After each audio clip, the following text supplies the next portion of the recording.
আলোচনা করব right form ভার্বের খুব গুরুত্বপূর্ণ একটা নিয়ম। আজকের নিয়মটা হচ্ছে দেখুন, আফটারের পরের এবং বিফোরের আগের ক্লজটি পাস্ট পারফেক্ট টেন্স হবে এবং অন্য ক্লজটি পাস্ট ইনডিফিনিট টেন্স হবে। সর্বদাই মনে রাখবেন, আমরা জানি বিফোর এবং আফটার দ্বারা অতীতের দুইটা কাজকে যুক্ত করা হয়, দুইটা সেন্টেন্সকে যুক্ত করা হয়। একটা সেন্টেন্স থাকে পাস্ট ইনডিফিনিট আর একটা সেন্টেন্স থাকে পাস্ট পারফেক্ট।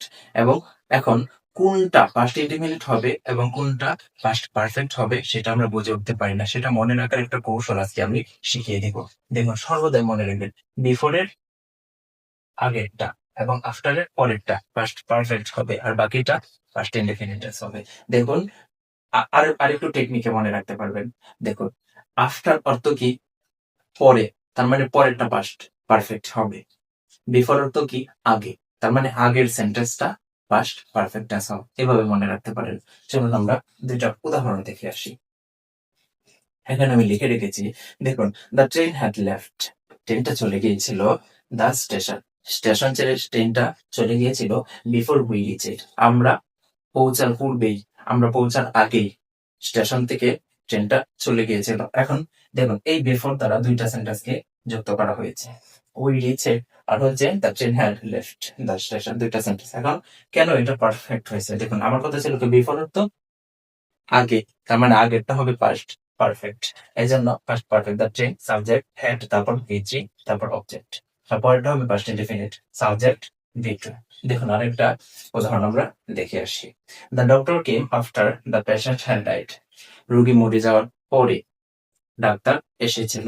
তো দেখুন, এখানে আফটার দ্বারা দুটো সেন্টেন্সকে যুক্ত করা হয়েছে। তো আমি বলেছিলাম কি কৌশলটা, এটা যদি মনে না রাখতে পারে তাহলে কৌশল, আফটার অর্থ কি? পরে, আফটার তো পরে, তার মানে পরেরটা হবে পাস্ট পারফেক্ট।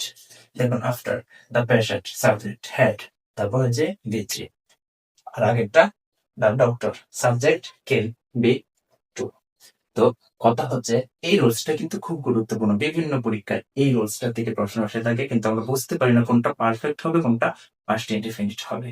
এবার মনে রাখবেন, বিফোর তো আগে, তার মানে বিফোরের আগেরটা পাস্ট পারফেক্ট, আফটার তো পরে, তার মানে আফটারের পরেরটা পাস্ট পারফেক্ট, আর বাকি যেটা থাকবে সেটা পাস্ট ইনডিফিনিট। এবার মনে রাখতে পারেন।